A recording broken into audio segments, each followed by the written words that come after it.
Bismillahirrahmanirrahim. Billahi wahdahu wassalatu wassalamu ala man la nabiyya ba'dah wa ala alihi wa sahbihi wa walah ila qiyam sa'ah. Subhanaka la ilma lana illa ma 'allamtana innaka antal alimul hakim. Allahumma 'allimna ma yanfa'una wa anfa'na bima 'allamtana wa zidna ilma. Allahumma inna nas'aluka 'ilman nafi'an wa rizqan tayyiban wa 'amalan mutaqabbala. Allahumma salli wa sallim ala nabiyyina Muhammad. Allahumma salli wa sallim ala nabiyyina Muhammad. Allahumma salli wa sallim ala nabiyyina Muhammad. Allahumma yassir wa la tu'assir. Rabbi tammim bil khair. Allahumma amin wa ba'd. Alhamdulillah, kita bertemu sekali lagi pada malam ini dalam tilawah dan tadabbur surah Al-Insan. InsyaAllah kita menyambung perbincangan kita dalam surah yang ke-76 ini. Kita nak mulakan dulu dengan nak membaca ayat yang ke-20 hingga ayat yang ke-22, halaman 579. Baik, Allah berfirman, A'udzu billahi minasyaitonir rajim. أعوذ بالله من الشيطان الرجيم. Wa idza ra'aita thamma ra'aita na'iman wa mulkan kabira. وإذا رأيت ثم رأيت نعيما وملكا كبيرا. عاليهم ثياب سندس خضر واستبرق. عليهم ثياب سندس خضر واستبرق. وحلوا أساور من فضة وسقاهم ربهم شرابا طهورا.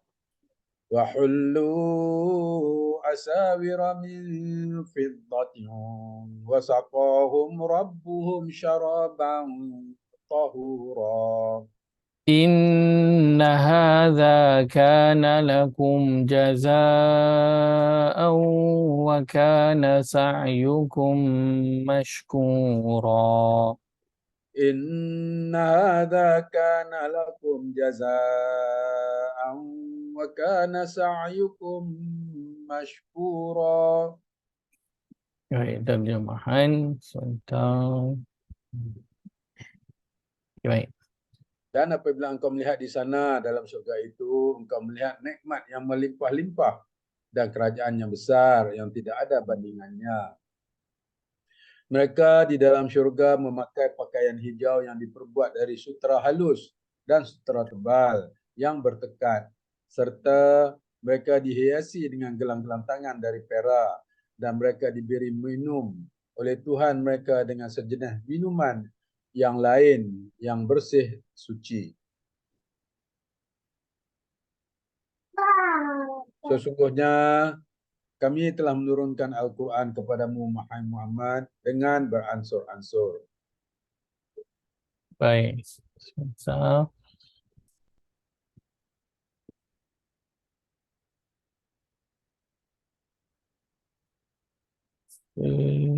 Saya baca salah Ustaz. Saya baca ayat 23. Ayat 22. Ayat 22. Sorry.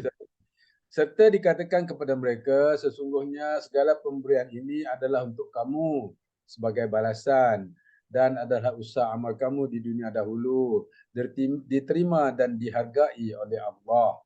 Baik, Masya Allah. Kita berhenti pada ayat yang ke-20. Sebelum ini, ayat bercerita tentang nanti penghuni syurga di dalam syurga. Wa idza ra'aita thamma ra'aita na'iman wa mulkan kabira. Perkataan wa idza menunjukkan sesuatu yang pasti akan berlaku.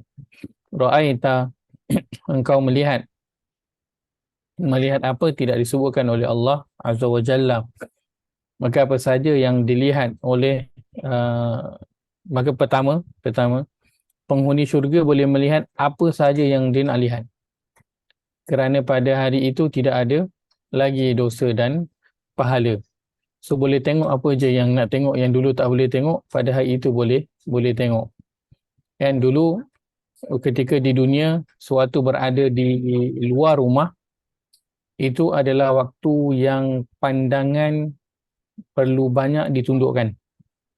Dalam rumah tak apa, tapi keluar saja daripada rumah dan melihat kawasan luar, maka seorang Muslim pandangannya itu mesti ditundukkan.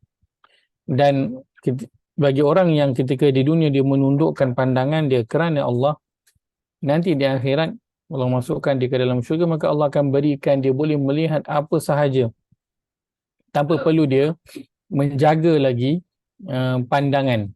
Yang kadang nak tengok sini, tak boleh tengok sini, tak boleh tengok sana, tak boleh, kan? Dia kena jaga pandangan. Maka wa idza ra'aita, dan apabila engkau melihat, boleh penghuni syurga boleh melihat apa sahaja di sana. Maka lihatlah sejauh mana yang kita nak lihat, lihatlah apa sahaja sejauh mana pun, tak ada masalah. Ra'aita na'iman, dua kali, ini kali pertama disebut perkataan ra'aita dan kali kedua disebutkan perkataan ra'aita. Maka ada dalam tafsir menyebutkan bahawa pandangan pertama dan pandangan yang kedua adalah berbeza. Dia melihat benda yang sama, tetapi setiap kali dia melihat itu, dia merasakan perkara yang berbeza. Kalau tengok kali pertama dia rasa cantiknya. Dia tengok kali kedua tempat yang sama, dia akan cantiknya. Dia tetap akan terus merasa kagum kerana dia akan terus bertambah cantik dan cantik. Macam mana itu wallahu alam. Kan begitu yang Allah sebutkan, yang Nabi SAW sebutkan, di antara perkara yang dilakukan oleh penghuni syurga nanti pada hari Jumaat, mereka akan pergi ke pasar. Dan sekembali daripada pasar, dia balik ke syurga dia dan berjumpa dengan pasangan dia, dan berjumpa dengan isteri dia. Maka isteri dia tengok suami dia makin bertambah handsome daripada mula dia keluar pergi pasar tadi. Dan suami dia masuk rumah tengok isteri dia bertambah cantik daripada tadi waktu dia sebelum dia keluar pergi ke pasar. Dan sentiasalah bertambah handsome dan bertambah cantik penghuni syurga. Dan itu akan berterusan berlaku kepada mereka supaya perasaan itu sentiasa seronok kan. Bezalah kalau kat dunia kan, pandangan tu dulu cantik lah, sekarang dah kurang sikit je cantik dia, kurang sikit lah, lain sikit je daripada yang dulu-dulu waktu muda-muda dulu kan. So Allah jaga biar keseronokan itu terus ada pada penghuni syurga. Maka ulama tafsir menyebutkan ra'aita yang pertama dan ra'aita yang kedua adalah tidak sama, berbeza. Tapi setiap kali sahaja mereka melihat, mereka akan ra'aita na'iman. Yang mereka lihat itu adalah na'iman, nikmat. Dan Allah letakkan na'iman ini, kalau kita lihat sikit pada sudut bahasa, dalam bentuk isim nakirah. Maknanya kenikmatannya umum. Tengoklah apa sahaja pun, maka dia akan berbentuk suatu kenikmatan. Apa maksud berbentuk satu kenikmatan? Sesuatu yang seronok untuk dipandang. Ya tak? Kerana kita seronok tak tengok sesuatu yang bersepah, sesuatu yang kotor? Seronok tak? Tak seronok. Seronok tak nak balik kampung, masuk je tol tu jam, lampu merah sepanjang-panjangnya, nampak seronok tak? Pemandangan tu dia tak seronok kan. Tapi kalau masuk tol tengok kosong jalan, so itu adalah pemandangan yang menikmatkan kan. So itu kenikmatan yang Allah akan berikan pada pandangan penghuni syurga. Apa sahaja yang mereka lihat, mereka akan melihatnya dengan merasa seronok. Wa mulkan kabira, dan mereka akan melihat kerajaan yang sangat besar. Dan ini kita telah sebutkan sebelum sebelum ini. Baik. Wa mulkan kabira, kan digambarkan juga untuk penghuni syurga. Setiap penghuni syurga itu yang mereka miliki adalah mulkan, kerajaan. So, boleh sebut kerajaan kecil ke besar? Besar dah. Sebut kerajaan besar dah. Allah tambahkan lagi dengan kabira. So dia besar plus besar. Dia nak bagi gambar dia memang besar sangat.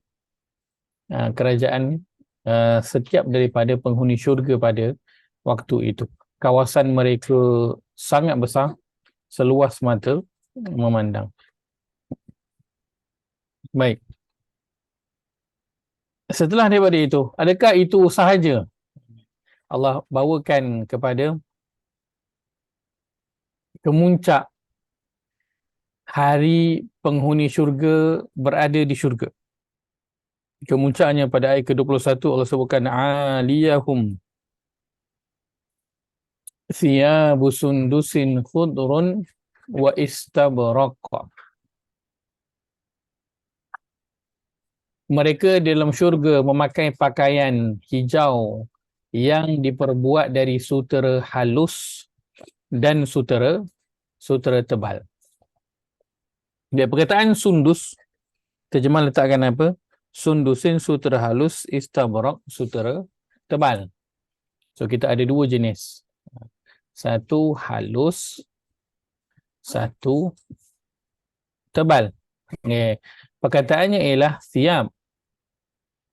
Thiyab, terjemah letakkan apa? Pakaian. So itu memang terjemahan asas perkataan thiyab ialah pakaian. Khususnya pakaian yang dipakai di luar, untuk keluar rumah. Untuk keluar rumah, maksudnya pakaian, so kita kan beza pakaian duduk rumah dengan pakaian keluar rumah kan. So thawb ataupun thiyab dia adalah pakaian, tapi dia digunakan untuk pakaian keluar rumah. So kita keluar rumah, pakaian kita lebih cantik. Baik. Di sini Allah sebutkan mereka dalam syurga memakai pakaian yang tebal. Kalau kita terjemah literally lah, thiyab pakaian, sundusin nipis, halus, khudrun yang berwarna hijau, wa istabrak dan tebal. Apakah dia? Pakaian itu tak disebut. Yang disebut hanya pakaian sahaja. Ada tak perkataan sutera dekat dalam ayat ni? Ada tak? Tak ada. Perkataan sutera tadi kita jumpa, ayat sebelum ni yang kita jumpa. Apa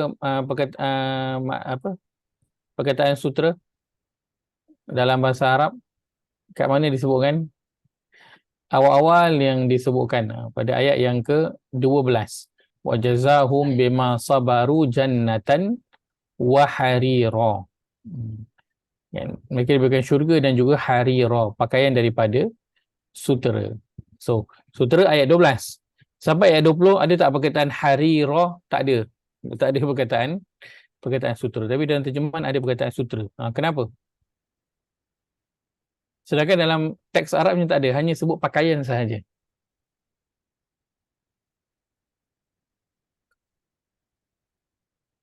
Kenapa asasnya?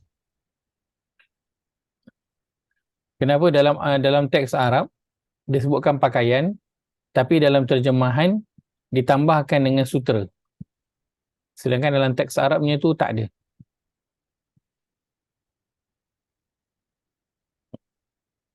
Huraian daripada ayat 12 ke Ustaz? Huraian daripada ayat yang ke-12. Baik, so daripada terjemahan tak adalah. So dia ambil huraian.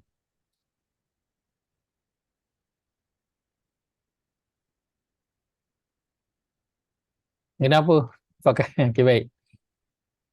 Disebutkan pakaian mereka, iaitu penghuni syurga, adalah tebal dan juga nipis. Tak ada disebut perkataan harir, sutera dalam teks Arabnya. Kenapa? Hanya sebut pakaian. Kerana nak memberitahu, nak menunjukkan kepada kita pakaian penghuni syurga. Apa dia? Sutera sahaja. Semua daripada sutera. Sebut je pakaian ahli syurga, sutera. Tak ada lain dah. Kita beza. kan? Kita beza pakaian duduk rumah, pakaian keluar rumah lain. Ada kain cotton tebal, ada kain cotton nipis, ada apa, baju kelawar tu kan, yang cantik, yang mahal material dia, ada yang biasa kan, kadang keluar pun pakai baju kelawar tu juga tapi yang mahalnya materialnya kan, beza. Sebut tentang orang kaya, sebut tentang orang miskin, kita tahu pakaian berbeza. Sebut tentang pakaian orang kaya luar rumah dan orang kaya dalam rumah, kita tahu mesti berbeza. Ya? Orang kaya macam mana pun duduk dalam rumah, dia akan pakai apa? Dia jumpa lah mana-mana orang kaya pun kan, kalau dia Melayu lah kan, jumpa dia kat rumah, dia akan pakai apa? Kalau lelaki, dia akan pakai kain pelekat juga, betul tak? Jumpa dia akan pakai kain pelekat juga kan, dekat rumah. So nak beritahu penghuni syurga, siap pakaian mereka semuanya adalah sutera je, tak ada lain. Pakaian duduk dalam syurga ke, luar syurga ke, pakaian tidur ke, pakaian mandi ke, pakaian luar, pakaian dalam ke, semua adalah apa? Sutera. Nak pergi main golf, baju sutera. Nak pergi main bola, baju sutera. Nak pergi minum petang, baju sutera. Minum malam, baju sutera. Semua aktiviti, nak pergi pasar, nak kotor-kotor beli ikan ke, beli ayam tu, sutera. Satu jenis pakaian penghuni syurga ada, sutera. Tak ada jenis pakaian yang lain. Menggambarkan kemewahan yang Allah akan berikan.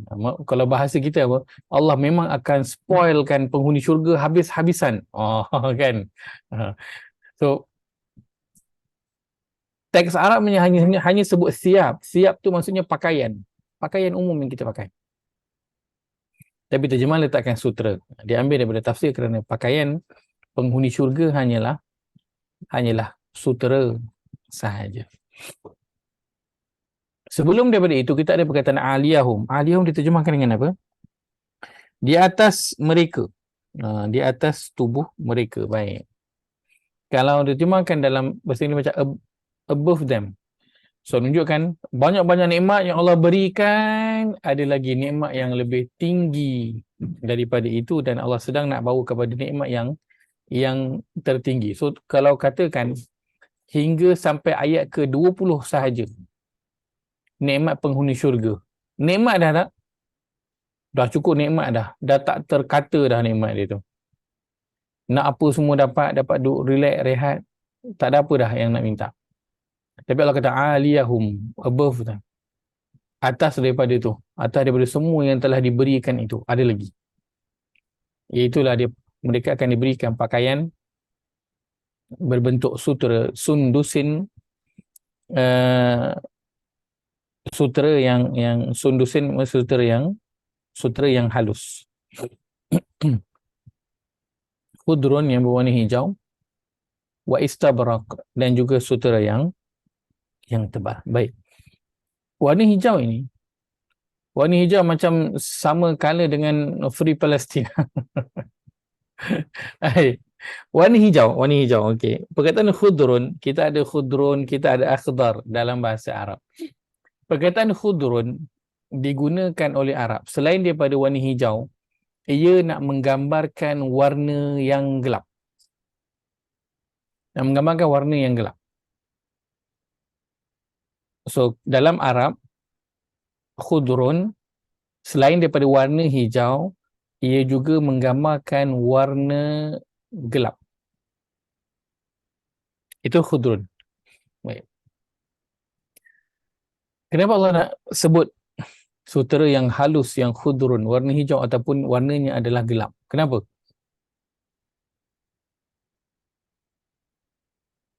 Kerana warna gelap Keterangan jarang Ustaz. nampak apa?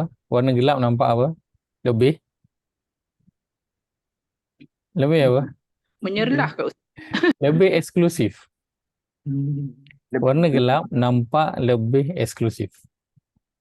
So, sebab itu kalau majlis-majlis rasmi, orang pakai suit yang memang yang rasmi, warna hitam.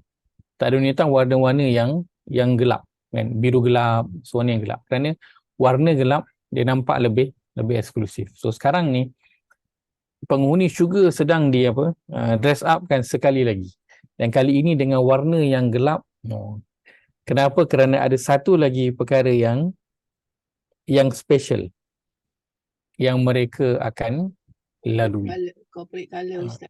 Ada satu majlis khusus yang mereka akan hadiri. So nak jumpa dengan orang-orang yang high level, so kita pun kenalah kan dress up sikit kan. Kena pakai pakaian yang sesuai dengan majlis. Itu sampai orang tak ada, kalau tak ada baju pergilah sewa kan. Sebab nak majlis satu malam punya hal. So pakai sutera yang halus dan sutera itu berwarna gelap. Wa istabraq dan berwarna tebal. Kenapa ada halus dan juga tebal?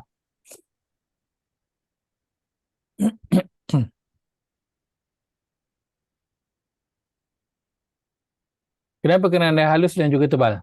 Halus pakai kat mana? Tebal pakai kat mana? Halus bahagian dalam Ustaz. Okey, tebal?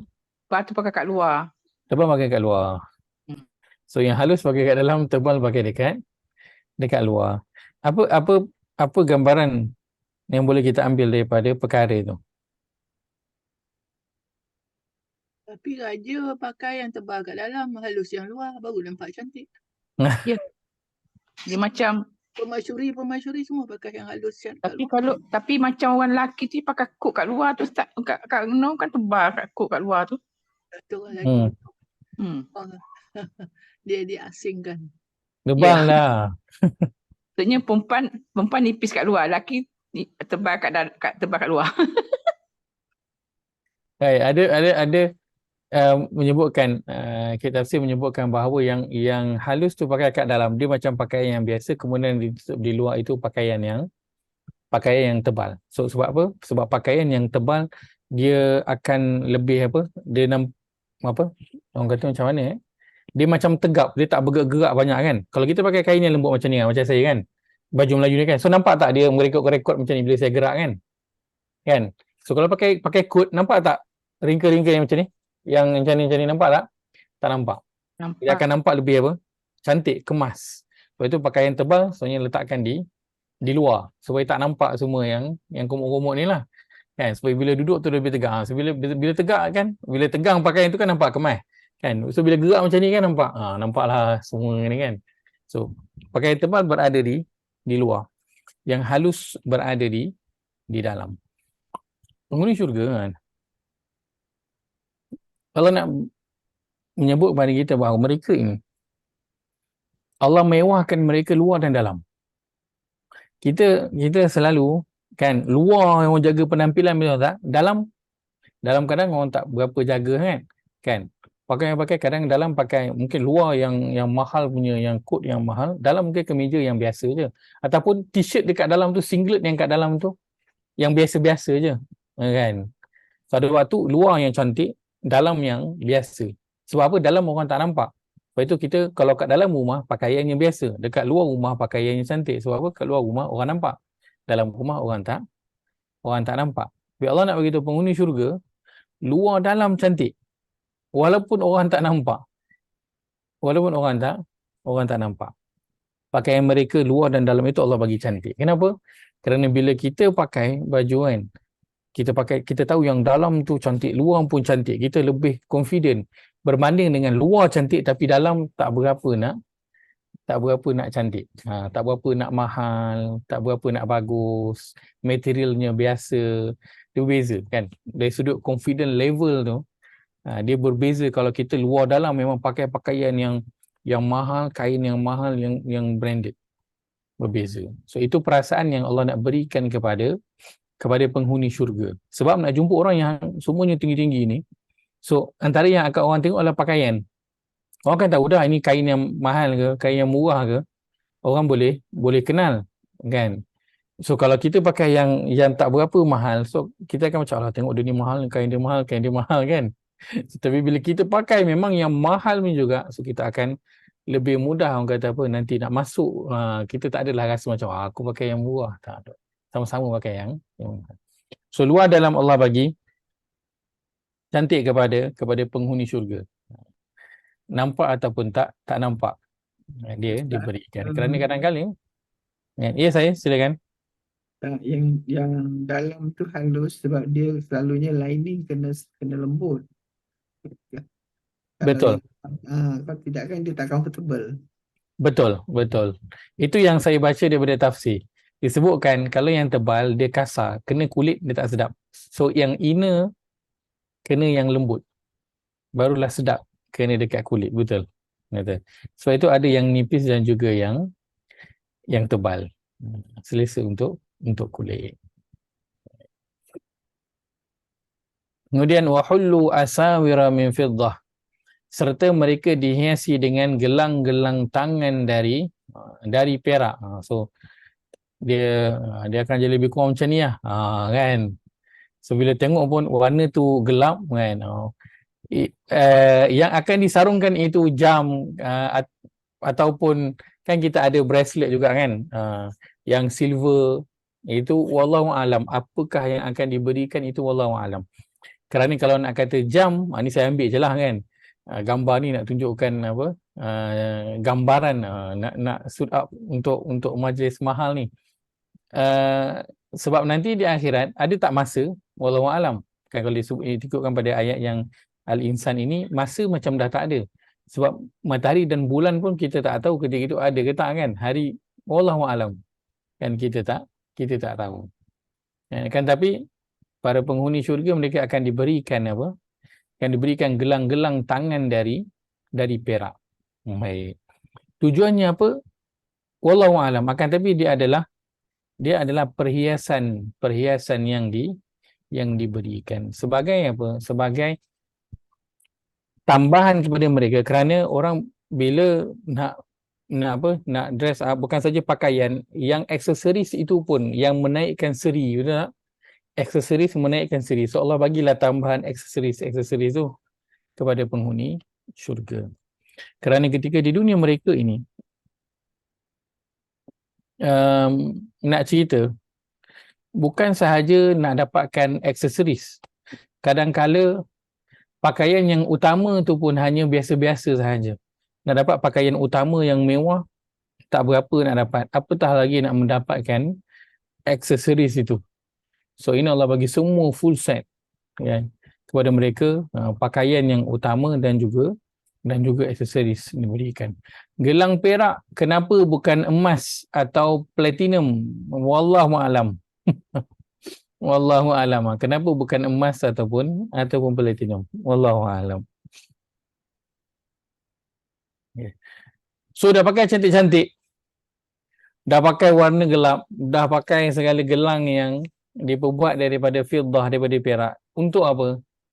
Allah bawakan di penghujung ayat ke-21 ini, wasaqahum rabbuhum syaraban tahura.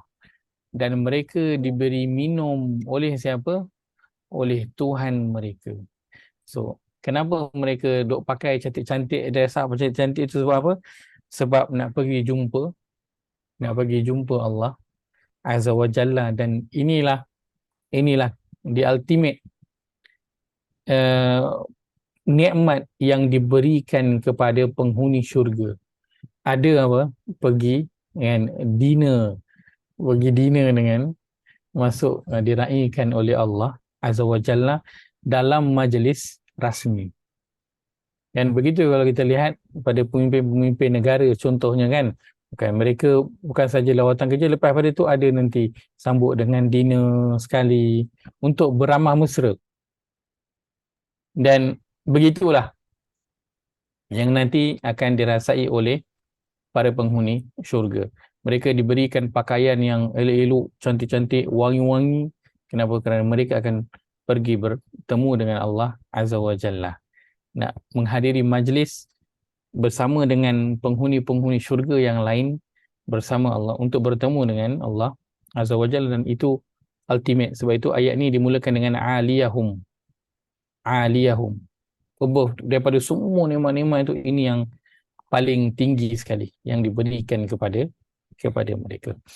Wasaqahum rabbuhum, dan Tuhan mereka memberi minum kepada mereka. Dekat sini tak disebut dengan ka'san ke, dengan akwab ke, kan, dengan gelas ke, dengan mug ke, dengan apa ke, tak disebut. Bekas minuman tidak disebut. Sedangkan tadi beberapa ayat menyebutkan tentang beberapa jenis bekas minuman. Bila sampai tangan Allah yang bagi minum, tak disebutkan bekas minuman itu. Maka berkemungkinan nak istimewanya layanan daripada Allah Azza wa Jalla, itu Allah sendiri akan beri minum direct daripada tangan Allah Azza wa Jalla. Wallahu a'lam. Nak menggambarkan layanan istimewa. Layanan istimewa. Kita diberikan minuman, datang majlis diberikan minuman special. Tapi kalau apa? Kalau tuan rumah sendiri yang tuangkan air itu untuk kita bagi minum, itu adalah lebih istimewa. Wasaqahum rabbuhum syaraban tahura. Dan mereka diberi minum oleh Tuhan mereka dengan syaraban, minuman, tahuran yang suci. Ya saya. Tadi welcome drink Wildan yang layan ya. Sekarang Tuhan pula. Ya. Tadi welcome drink. Sebelum tu kan yang piala-piala apa semua tu. Ya betul. Perak tu. Sebelum tu ada pelayan dah yang layan yang buat air ikut kita punya kehendak. Kemudian ada lagi wildan. Dan ini tak ada, ini terus Allah Azza wa Jalla yang akan beri minum. Dan minuman apa yang Allah akan berikan? Masa peringkat ni lah baru pakai baju sutera yang 2 lapis ni. Betul. Sebelum tu masuk syurga pakai sutera juga. Tapi Allah kata waharira, dah sutera je, umum je. Umum je, Allah tak cerita sutera apa, jenis tebal ke, nipis ke, warna apa, tak diceritakan.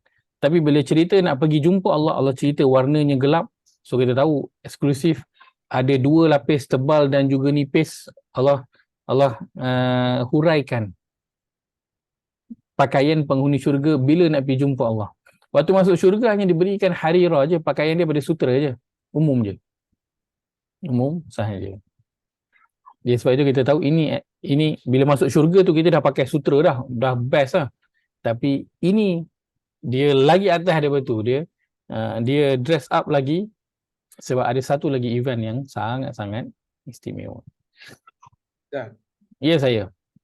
Ada indikasi tak berapa banyak ahli syurga yang Allah bagi minum tu pada waktu ni, Ustaz? Baik. Berapa ramai tak disebutkan dalam ayat ini, juga tidak disebutkan dalam hadis. Maka disimpulkan mungkin penghuni syurga Allah akan berikan. Wallahualam mungkin diberikan kepada ibadullah sahaja ataupun yang syurga-syurga yang tertinggi sahaja, itu wallahualam. Wallahualam. Kan tapi ini disebutkan umum untuk penghuni syurga. Mudah-mudahan setiap penghuni syurga itu akan diberikan minum oleh Allah Azza wa Jalla. Ada saya pernah terbaca atau pernah dengar perbincangan hal ini. Katanya 70,000 ya Ustaz. 70,000 orang sahaja. 70,000 yang dipilih tu, yang dipilih untuk, kiranya yang ni mungkin yang tak payah melalui hukum hakam lah kot, mana dah terus masuk. Mana kata dia tu terus masuk aja. Dia tak ada nak kena timbang dosa pahala apa semua tu. Dia ni orang yang memang layak masuk terus. Macam tu. Baik.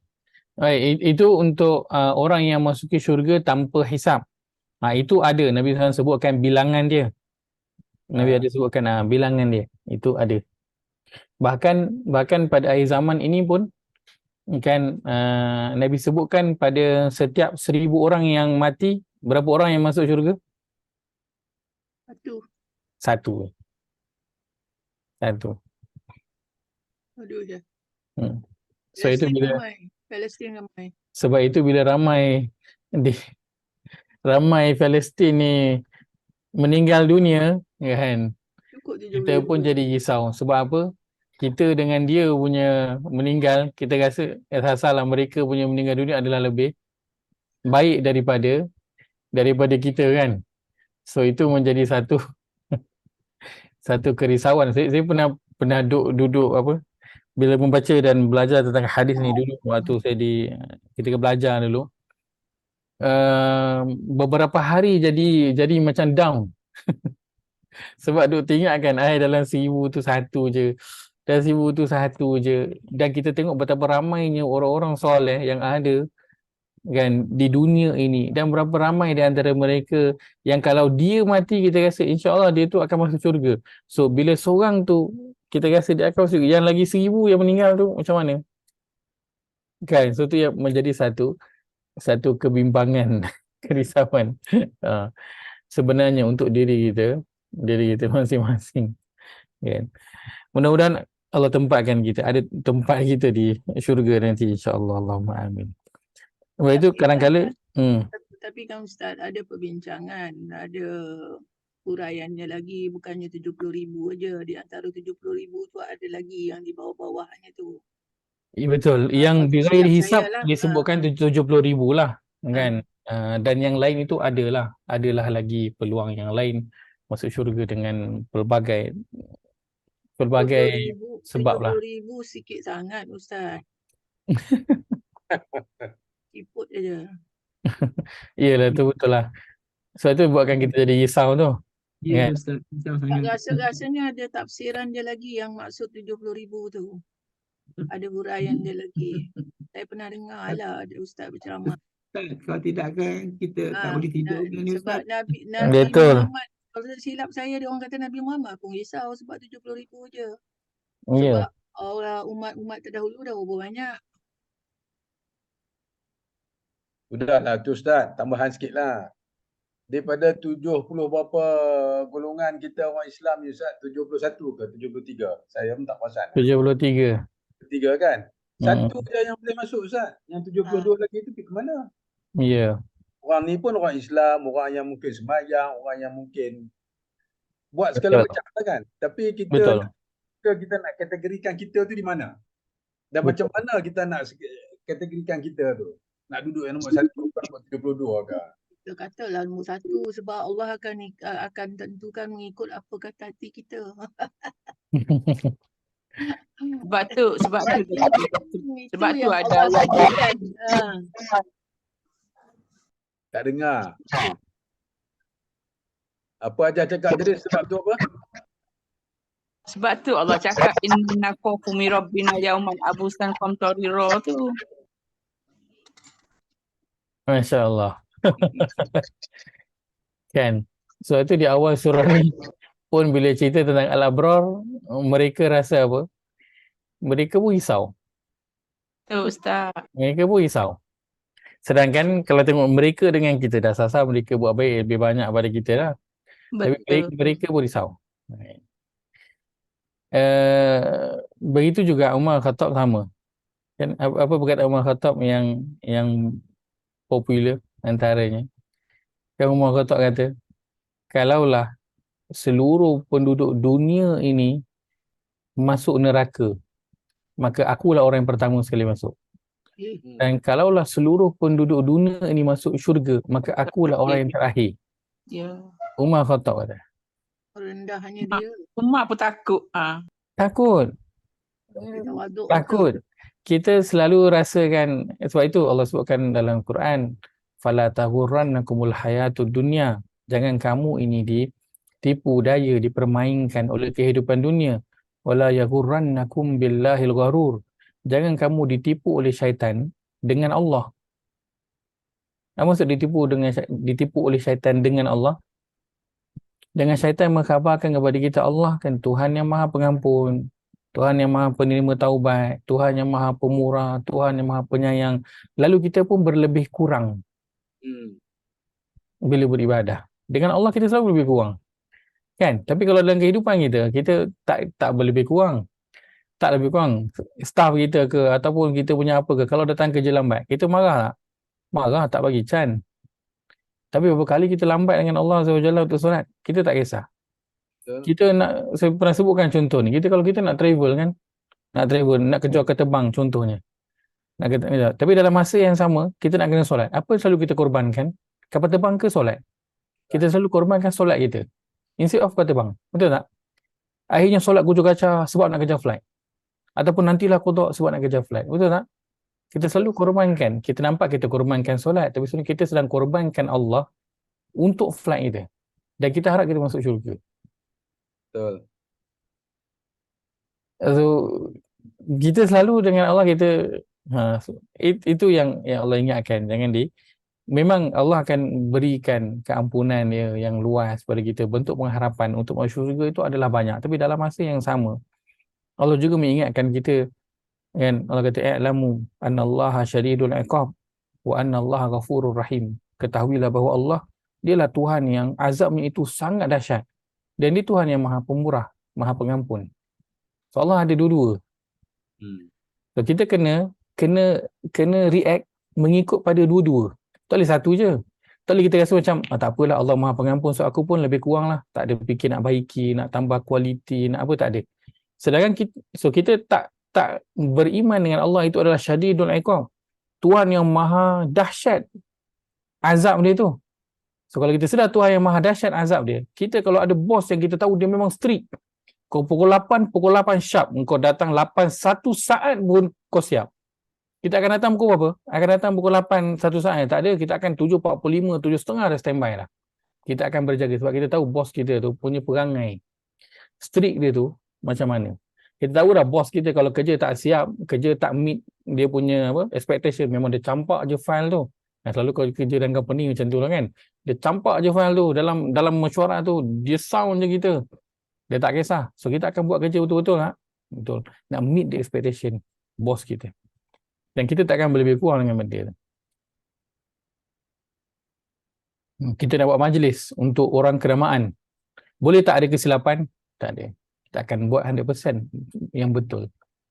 Tak ada no room untuk kesilapan. Tapi ketika mana kita dengan Allah, kita tak kisah pun untuk berlebih kurang dengan Allah Azza wa Jalla. Sebab kita tahu Allah Tuhan yang maha pemurah. Tuhan yang maha penyayang. Sebab itu saya pernah mendengar seorang seorang ustaz, nama dia Armin Halim Naru. Saya pernah sebutkan nama dia juga ni, Armin Halim Naru. Dia meninggal dah muda, meninggal muda. Dia sebut apa? Kita selalu berikan kepada Allah ini apa yang tersisa. Kita selalu berikan kepada Allah apa yang tersisa. Allah Rabbi. Kan? Tapi kita mengharapkan daripada Allah syurga. Syurga pula minta yang paling tinggi. Tapi kita bagi Allah semua yang tersisa. Masa seharian kita, pagi sampai malam kita tidur. Masa yang paling mahal kita berikan ke mana? Untuk kita rehat tidur ke, berjalan ke, ataupun untuk Allah. Duit kita yang paling mahal mana kita berikan? Kepada apa yang kita nak, ataupun utamanya kepada Allah, sisa-sisa tu barulah untuk kita. Sebaliknya, umur kita yang Allah berikan, umur yang paling mahal ni, bahagian mana? Bahagian muda. Umur muda itu yang Allah akan tanya. Mana umur mahal tu yang kita berikan? Kepada diri kita ataupun kepada Allah? Kita berikan kepada Allah apa yang sisa. Apa yang bersisa sahaja yang kita berikan kepada Allah. Lalu kita rasakan, insya-Allah saya boleh masuk syurga. Betul lah, berhusnuzon itu memang Allah sebutkan ana inda dhanni abdi bi. Betul lah. Perkara itu betul lah kan, tetapi kita juga kena menyedari bahawa Tuhan itu adalah syadidul iqab. Allah banyak sebut azab dia, azab yang pedih, azab yang dahsyat, azab yang azim, yang besar, yang agung. Itu semua ada pada Tuhan kita. Selain daripada dia Tuhan yang maha penerima taubat. Maka kita kena berlaku dengan dua-dua. Tak boleh hanya dengan kita mengharapkan keampunan tanpa kita takut kepada azab Allah. Kena dua-dua. Kalau kita berlebih kurang dalam ibadah kita dan kita harap okey Allah ampunkan, sebenarnya kita sedang menidakkan yang Allah itu adalah Tuhan yang syadidul iqab. Sebab itu Nabi menangis pada ayat apa, in tu'adzibuhum fa innahum ibaduk. Kalau engkau mengazab mereka wahai Allah, sungguhnya mereka itu adalah hamba engkau. Nabi menangis kenapa? Kerana Nabi tahu Allah dia mampu nak mengazab hamba-hamba dia. Dan memang itu yang akan berlaku kepada hamba-hamba, khususnya kepada umat Nabi Muhammad sallallahu alaihi wasallam. Adakah sebab tu Ustaz? Ya. Adakah sebab tu yang Allah ada ayat dalam Al-Quran yang katakan janganlah kamu berjalan di atas muka bumi dengan sombong, dengan perasaan sombong kan. Tapi kita ni kadang-kadang kita rasa kita ni hebat lain macam lah. Lebih sikit ni kita rasa kita hebat. Ada duit lebih sikit kita rasa kita hebat, ada pangkat kita rasa kita hebat. Jadi saya kadang-kadang saya risau takut kita ni menilai berdasarkan kriteria kita sendiri. Berdasarkan syok sendiri, Ustaz.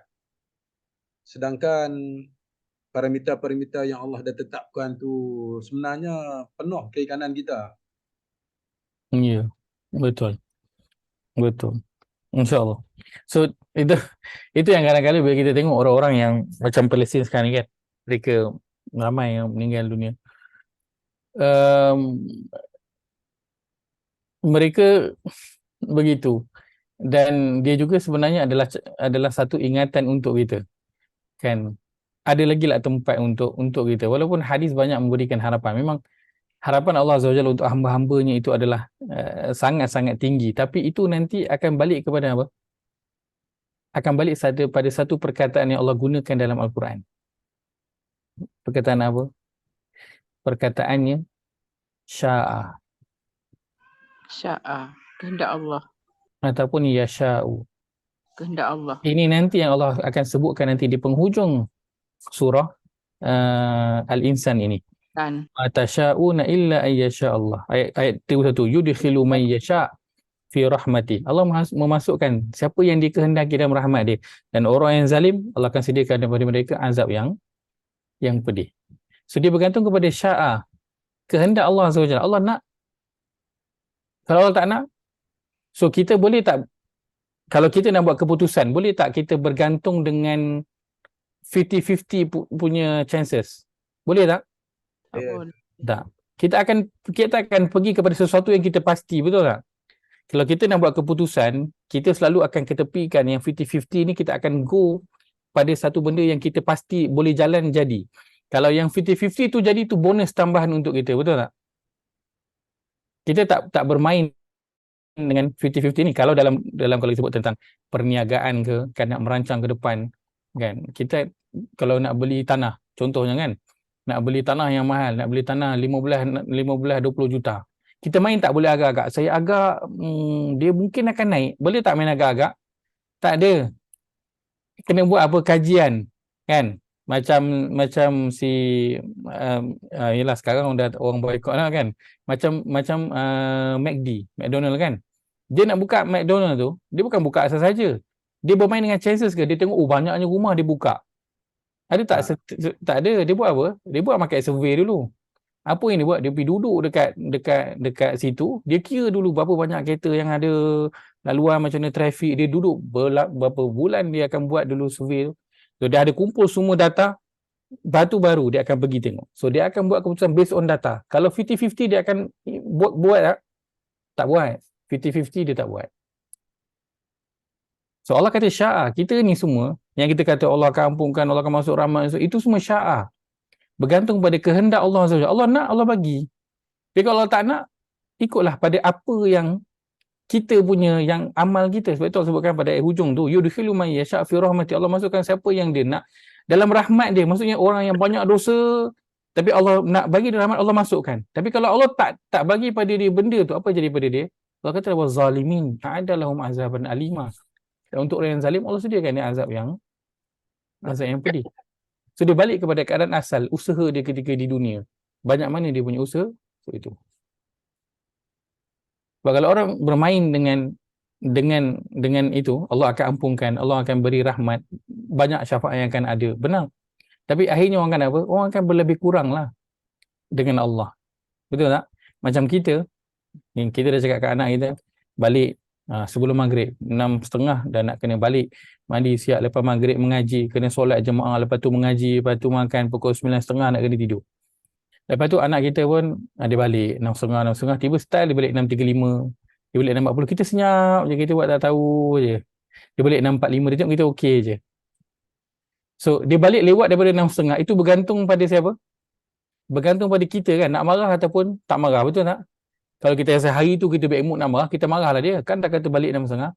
Kalau kita rasa hari tu kita okey, tak apalah, kita lepaskanlah dia. Tapi kalau kita marah dia, patut tak? Patutlah, sebab memang asalnya apa? Asalnya balik 6:30. So dia akan balik kepada hukum asal. So nak buat sesuatu, kita akan pergi kepada apa yang pasti, bukan kepada apa yang 50-50. So apa yang yasha'u itu nanti terpulang pada Allah Azza wa Jalla. Kita tak tahu. So itu dalam hadis Nabi sebutkan tentang orang yang seorang pelacur bagi minum anjing masuk syurga. Apa amalan dia buat? Orang dah bersolat berpuluh-puluh tahun, solat, berpuasa, buat baik, tiba dia bagi minum anjing dapat masuk syurga.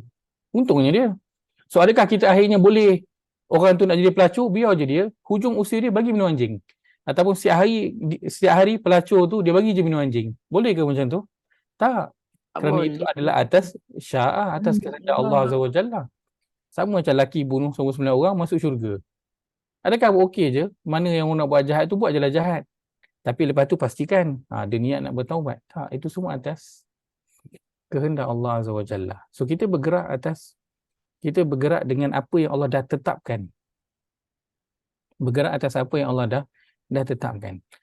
Kalau kita minta kerja dekat satu company, kan, kita harap gajinya katakan 5,000 contohnya, kan, 5,000. Tapi dia kata, saya bagi gaji 2,000 lah. Saya bagi gaji 2,000. Kalau saya nak, saya bagilah 5,000. So kita akan masuk ke tak masuk kerja? Masuk. Masuk sekejap. Lepas tu tengok tak ada 2,000 lah, kita pun akan berhentilah. Kan? Kalau dia bagi 2,000 je tak bagi 5,000, kita boleh komplain apa-apa tak? Tak boleh lah, sebab dia kata kalau saya rasa saya nak bagi, saya bagilah 5,000 tu. Tapi yang confirm saya bagi 2,000. Kalau saya rasa nak bagi, saya bagi 5,000. So ini orang kan, daripada awal orang tak nak, ataupun orang tengok 2-3 bulan, lepas tu tak dapat, orang akan belah. Ada tak orang akan marah kat bos tu? Tak ada. Sebab dia kata apa? Kalau saya nak, saya bagi lah. So itu sya'ah. Perkataan yang Allah gunakan dalam surah Al-Insan ini. So bagaimana kita? Nak macam mana? Kita bergeraklah atas apa yang Allah dah gariskan. Sebab itu Nabi dah dijamin masuk syurga. Adakah lepas jamin masuk syurga tu Nabi akan relax? Tak. Lebih kuat ibadah dia daripada kita. Hingga kan pecah kaki tumit dia. Para sahabat 10 orang yang ada dijamin masuk syurga. Selepas mereka dijamin masuk syurga, kita tengok ibadah dia makin berkurang ke makin banyak? Tentu makin banyak. Makin banyak. Buat apa Abu Bakar nak infakkan seluruh harta dia sedangkan dia dah dijamin masuk syurga? Kenapa nak payah-payah pergi berperang? Baik jadi orang munafik tu patut pergi berperang sebab dia tak confirm masuk syurga. Tapi tak, orang munafik yang relax. Kan? Para sahabat yang dia confirm masuk syurga itu yang beryaya sekali, bagi harta dia. Osman bagi harta dia, dia sendiri pun pergi berperang sedangkan dah dijamin masuk syurga. Kenapa? Dah dapat kepastian daripada Allah kerana mereka bergerak atas apa yang sepatutnya. Apa hamba sepatutnya buat? Kena solat, kena puasa, kena zakat, kena jadi orang baik, kena infak. Itu yang hamba sepatutnya buat. Kena jadi baik, ikut suruhan Allah, tinggal larangan Allah. Itu sepatutnya. So mereka bergerak terus atas apa yang mereka sepatutnya buat. Walaupun dah dijamin masuk syurga. Begitu juga Nabi SAW. So kita nak kena bergerak. Bergerak atas apa yang sepatutnya kita lakukan. Dan dalam melakukan ibadah, kita ada tiga rukun dia. Pertama, khauf, takut. Yang pertama, al-hub, cinta, sayang. Yang kedua, khauf, takut. Yang ketiga, ar-raja, harap. Dalam ibadah kena ada cinta, takut dan harap. Tak boleh hanya beribadah dengan cinta tanpa ada khauf dan juga ar-raja, takut dan juga berharap. Tak boleh hanya takut, tak ada pengharapan. Kan, takutnya tak dapat masuk syurga, bagus dah, tapi kena ada ar-raja, berharap dapat masuk syurga. So itu yang datang hadis-hadis yang menceritakan tentang keampunan Allah yang luar biasa. Ayat Quran yang datang bercerita tentang keampunan Allah yang luas. Itu sebagai bentuk pengharapan kepada hamba dia. Tapi hamba, adakah boleh bergantung dengan itu? Tak. Hamba kena bergerak ikut yang sepatutnya. Tak boleh buat salah, dan kalau buat salah minta ampun. So itu hamba yang kena buat. Tak boleh buat salah kan dengan sengaja, dah tahu salah pi buat pula, lepas tu tak apalah, Allah kan Maha Pengampun. Bukan. Hamba bukan bergerak atas itu. hamba bergerak atas apa yang telah digariskan oleh agama. Baik. Wasaqahum rabbuhum syaraban tahura. Kemudian Tuhan mereka beri mereka minum. Minuman yang diberi oleh Allah Azza wa Jalla diletakkan syaraban tahura sahaja. Minuman yang bersih, suci. Kenapa? Begitu Allah Azza wa Jalla dengan hamba-hamba dia. Allah tetap menginginkan yang terbaik untuk hamba dia. Kalau kita katakan sebelum grand dinner dengan Allah ni, penghuni syurga dah minum pelbagai jenis minuman. Dan kita telah sebut ini, pelbagai jenis minuman akan buatkan kita apa? Kita jadi tak sedap badan. Macam-macam perasa masuk dalam badan macam hari raya. Dan bila bertemu dengan Allah, Allah akan berikan syaraban tahura. Tujuannya apa? Tujuannya untuk apa? Untuk cool down. Kan? Macam kita lepas minum macam, lepas tu minum air apa? Minum air badak tu kan. 3 kaki tu kan. Nak cool down. So ini minuman untuk bagi cool down. So Allah SWT dengan hambanya tetap memberikan yang terbaik. Yang terbaik, yang suci, bersih. Yang clean untuk hamba dia. So kerana Allah jadikan manusia ni memang suka macam-macam. Tapi Allah berikan, dan selepas daripada itu Allah berikan mereka minuman yang bersih. Sebagai gambaran dulu ketika di dunia, mereka mempunyai hawa nafsu yang inginkan macam-macam. Dan di antara mereka ada yang sekali-sekala tersalah langkah, terbuatlah yang macam-macam itu. Tetapi mereka kembali kepada Allah Azza wa Jalla, bertaubat. So bila dah buat macam-macam, kotor, lepas tu bila balik ke Allah, apa yang Allah buat bila manusia bertaubat? Dia macam Allah membersihkan balik mereka kan? Macam bersihkan balik. So kita dah keluar kotor-kotor, lepas tu datang kembali kepada Allah, Allah macam mandikan kita, bersih balik kita. Lepas tu pergi kotor-kotor balik Allah siram balik kita, bersihkan balik kita. Begitu yang Allah telah lakukan kepada kita ketika di dunia, begitu nanti Allah akan lakukan perkara yang sama ketika di akhirat. Wasaqahum rabbuhum syaraban tahura. Ketika di dunia, mereka ini memberi makan dan juga memberi minum kepada orang lain. Maka ketika di akhirat, dia jadi apa? Dia jadi reverse. Ya Allah. Mereka yang diberi minum dan diberi makan. Dan lebih istimewa, yang memberi minum dan makan itu adalah Allah Azza wa Jalla. So apa yang kita buat di dunia ini, kita kena ingat nanti dia akan reverse balik ke kita. Kalau kita buat baik kepada orang, dia akan reverse balik. Allah akan buat baik pada kita. Kalau kita buat tak baik pada orang, benda yang tak baik juga akan diperlakukan kepada kita. Tapi akan dilakukan oleh siapa? Oleh Allah.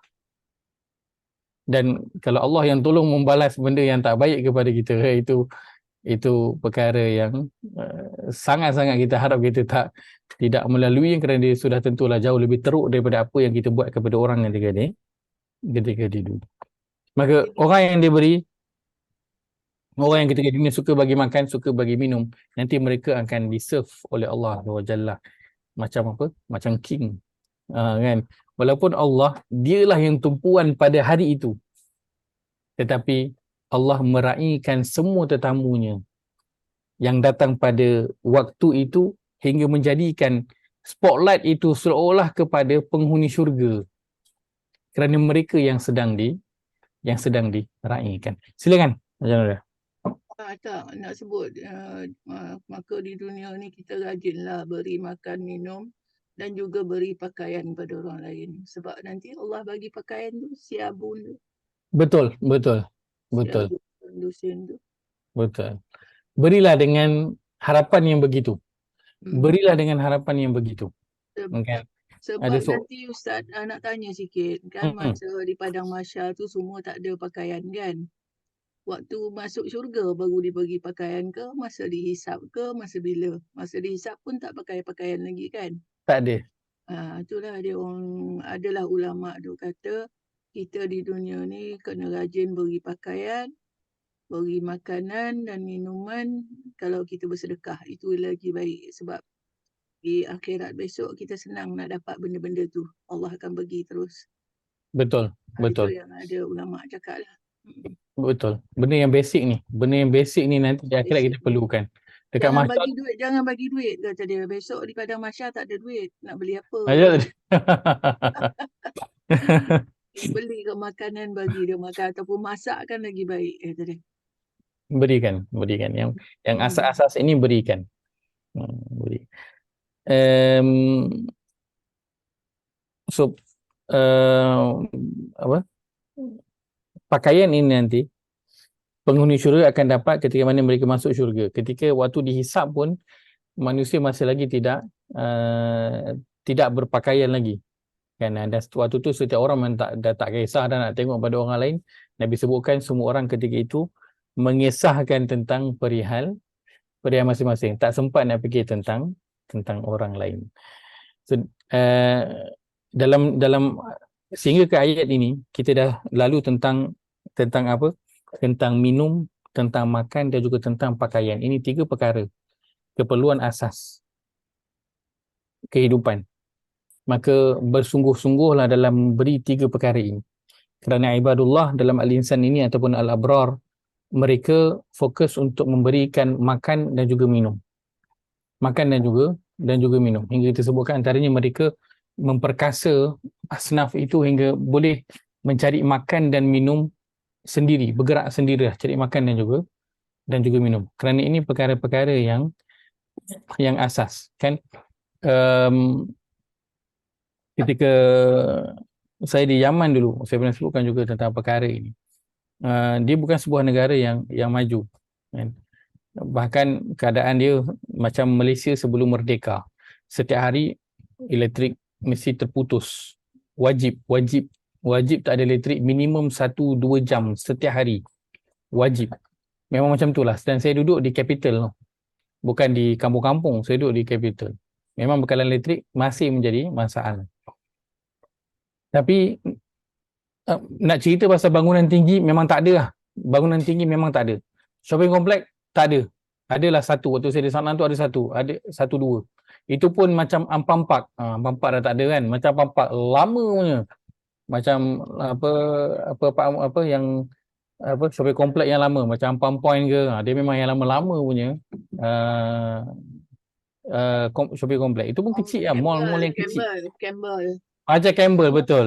Dia kecil je. Kalau kata ibarat Campbell tu, dia separuh daripada Campbell. Itulah 1-2 mall yang ada di Yaman. Tapi keperluan asas mereka, maksudnya daripada sudut makanan, itu mudah didapati dan dia tak mahal. Mereka ramai orang yang kurang perempuan, orang miskin, tetapi dari sudut makan itu tak adalah masalah sangat. Harga dia tak mahal dan memberi makan itu macam menjadi budaya mereka. Kalau orang miskin contohnya nak makan, dia tak perlu pergi minta dekat tepi jalan, dia pergi je kedai makan waktu tengah hari. Dia ulur je tangan dekat kaunter tu. So, owner kedai makan tu mesti akan bagi walaupun sikit. Dia akan bagi nasi minimum, dia akan bagi banyak tu. Dia bungkus dalam plastik. Minimum dia akan bagi. So, kita contoh di Malaysia, Masya Allah, negara kita maju, bangunannya tinggi-tinggi. Tapi dia akan balik kepada apa? Masalah utama, apa dia? Keperluan asas juga. Makan minum yang orang akan menjadi isu utama kan. Biarlah bangunan tinggi macam mana pun, akhirnya yang orang akan pentingkan adalah makan minum. So, makan minum adalah perkara yang ibadullah ataupun al-abrar beri perhatian. Kerana bila perkara ini selesai, orang akan boleh melakukan banyak perkara yang lain. Tapi kalau makan minum ni tak selesai, orang akan menghabiskan banyak masa untuk itu sahaja dan tak sempat nak pergi buat benda-benda yang lain. So itu antara doa yang baik yang boleh kita doakan kepada kawan-kawan kita yang masih lagi bekerja lah, untuk anak-anak kita. Kita doakan mereka itu dimurahkan rezeki supaya mereka ada masa dengan Tuhan, mereka ada masa dengan keluarga. kerana sibuk nak mencari makan, orang kadang-kadang tak ada masa dengan family. Bahkan lebih daripada itu, orang tak ada masa dengan Tuhan. So bila tak ada masa dengan Tuhan, itu yang menjadi masalah dalam pencarian harta dia. Sama ada dia akan dapat banyak dan kemudian dia dah tak kisah sumbernya itu daripada mana, ataupun bagaimana cara spend dia, ataupun dia akan dapatkan bagaimana cara sekalipun dia yang boleh dia dapatkan. Baik. Kemudian yang kedua, inna hadza kana lakum jazaa'an wa kana sa'yukum mashkura. Serta dikatakan kepada mereka, sesungguhnya segala pemberian ini adalah untuk kamu sebagai balasan dan adalah usaha kamu di dunia dahulu diterima dan dihargai oleh Allah Azza wa Jalla. Baik.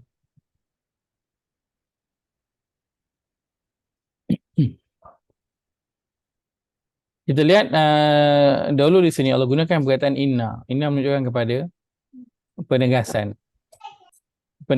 So bila digunakan penegasan, maka nak menyebut tentang apa sesuatu yang orang mungkin tak berapa nak percaya, orang ada ragu-ragu sikit. So Allah kata ini nanti yang mereka akan mendapati dan yakinlah dengan perkara tersebut. Kemudian Allah kata hadza. Hadza ni apa? Isim isyarat. Isim isyarah. Isim isyarah tu apa? Kata tunjuk. Kata tunjuk. Baik. Masya Allah. Dekat. Ya saya. Dia dekat. Dekat. Kurangnya apa maklumat lagi dapat? Dia untuk dekat. Baik. So ini antara perkara bila kita belajar bahasa Al-Quran kan, maklumat yang simple tapi kita masukkan dalam tadabbur untuk kita berfikir. So kata inna hadza, sesungguhnya ini. Ini cerita kat mana? Salam syurga lah. Syurga. Untuk kita yang tengah baca, dekat ke jauh? Dekat. Jauh. Untuk Dalam kita baca. syurga besok dekat. Jauh. Kita Untuk baca. kita yang tengah baca, jauh lagi lah. Kan? Ustaz. Di sini Allah gunakan jauh, Allah gunakan dekat. Hadza. Bila bercerita tentang nun, nikmat dalam syurga. Dia tak pakai zalika ayatil. Tapi bila bercerita tentang Alkitab yang berada dekat dengan kita, Allah gunakan perkataan apa? Awal surah Al-Baqarah, Alif Lam Mim Zalika. Zalikal Kitab. Ini Al-Quran. Allah gunakan zalika. Zalika ni apa? Jauh. Isim isyarah. Cara jauh. Untuk tunjuk juga. Tapi dia digunakan untuk jauh. Sedangkan dalam Al-Baqarah tu Allah tengah tunjuk Quran. Quran tu kat mana? Dekat ke jauh? Depan mata kita. Tapi Allah guna itu. Dan bila bercerita tentang nikmat syurga, nun jauh di sana, Allah gunakan haza. Seolah dia dekat depan mata kita. Sebab kena buat usaha banyak. Jauh lah dia. So, kenapa Allah gunakan haza di sini? Jauh nak capainya tu. Kena lama buat usaha. Allah gunakan juga haza kan dekat. Yalah, tapi dari Al-Quran tu kita nak translate kepada amalan dan ibadahnya. Banyak kita kena pelajari dan bersungguh-sungguh lah. Allah gunakan dekat. Kenapa? Sebab bila kita dengar cerita tentang apa yang Al-Abrar buat tu tadi, kita rasa kita mampu tak nak buat macam tu? Tak mampu. Tak mampu nak buat. So Allah nak memujuk kita. Allah kata inna hadza. Semua ni dekat je dengan kamu. Maksudnya benda ni seolah dia dah boleh jadi sebahagian daripada kehidupan kita. Apa ganjaran yang Allah nak berikan ini? Kita rasa macam jauh, tapi sebenarnya dia adalah dekat sahaja dengan kita. Ia adalah sesuatu yang kita kata apa? Yang ringkasnya, sesuatu yang achievable. Sesuatu yang boleh dicapai. Allah kata inna hadza, sesungguhnya ini. Allah beritahu kita, walaupun kita rasa macam Allah jauhnya lah apa yang Al-Abrar tu buat. Jauhnya lah nak dapat semua nikmat-nikmat syurga ni kalau tengok apa yang kita dah buat sekarang ni kan, dengan amalannya dan sebagainya. Kan memanglah beramal, tapi dalam amal tu tetap juga banyaknya kekurangan, khusyuknya, ikhlasnya, ikut nabinya kurang. Tapi Allah pujuk, Allah kata inna hadza. Ini semua adalah achievable. Jangan rasa lost hope sangat. Jangan rasa teruk sangat. Kita boleh rasa begitu, tapi jangan itu menjadikan kita akhirnya berputus asa daripada rahmat Allah Azza wa Jalla. Allah kata inna hadza, sungguhnya ini walaupun kau rasa mustahil, tapi itu adalah sesuatu yang boleh dicapai. So itu Allah gunakan dia seolah macam dekat, tapi sebenarnya dia adalah jauh. Kan begitu Allah sebutkan pada juzuk yang ke-29, Allah kata innahum yarawnahu ba'ida wa narahu qariba. Sesungguhnya mereka melihat itu adalah sesuatu yang jauh, tetapi kami melihat dia adalah sesuatu yang apa? Sangat dekat. Sesuatu yang sangat dekat. Inna hadza kana lakum.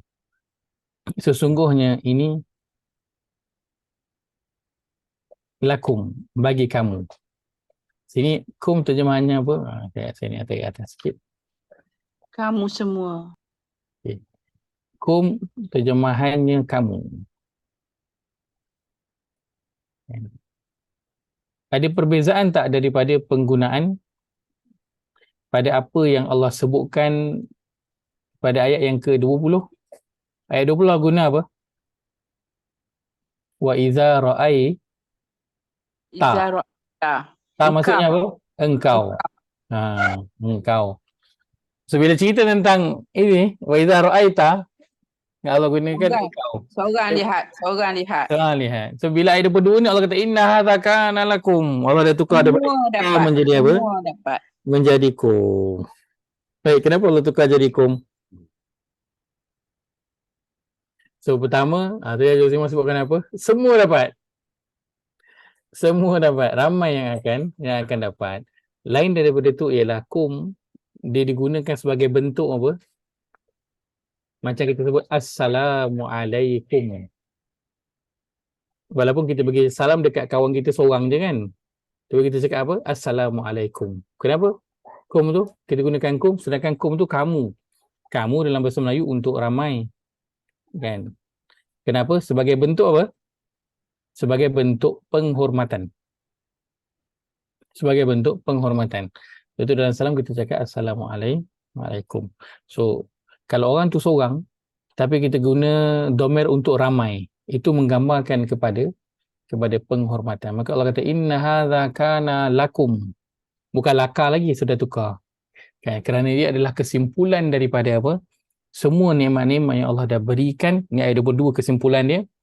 Dan dia dah mendapat nikmat yang paling besar tadi, aliyahum, iaitu bertemu dengan Allah Azza wa Jalla.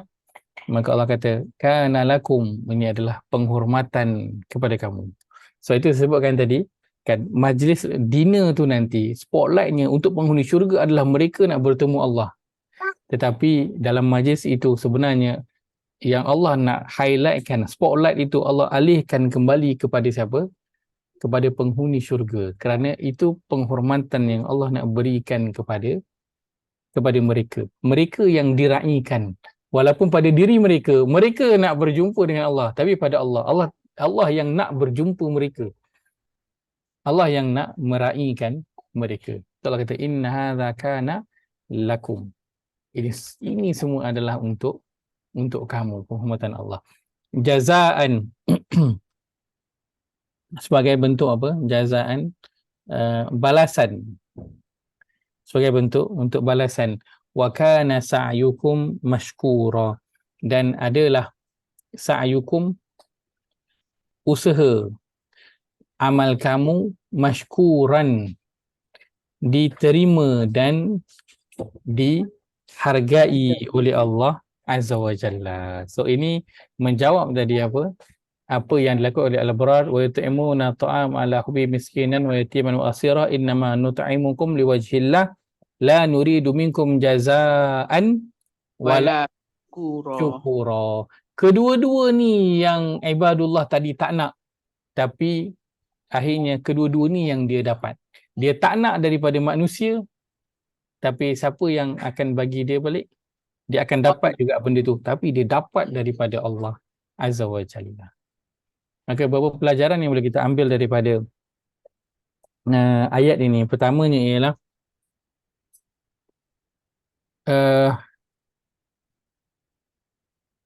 antara perkara yang buatkan kita sedih ataupun berkecil hati ialah apabila apa yang kita lakukan orang tak hargai, betul tak? Orang tak berterima kasih. Perkara itu seringkali buatkan kita rasa kecil hati, kita rasa down. Betul? Maka ayat ni mengajarkan kepada kita, setiap apa yang kita lakukan, walaupun orang tak hargai, walaupun orang tak cakap terima kasih, kan orang kata dia unsung hero, orang tak kisah pun, orang tak pernah tahu, tak nak ambil tahu pun, kan orang yang belakang tabir ke contohnya kan, Allah kata Allah akan berterima kasih dan menghargai setiap apa yang kita usahakan. So buatlah apa pun bentuk kebaikan walaupun orang tak nampak, dan memang buat amal dalam keadaan orang tak nampak itu adalah lebih baik untuk menjaga hati kita. Dan setiap amal yang kita lakukan, Allah akan pasti beri balasan dan Allah pasti akan hargai apa yang kita lakukan walaupun manusia tak menghargai dan berterima kasih kepada kita. Yang kedua, Allah kata wa kana sa'yukum mashkura, dan adalah usaha amal kamu itu disyukuri ataupun dihargai. Allah nak beritahu kepada kita, balasan yang akan diperoleh oleh kita nanti di mana, akan diberikan oleh siapa?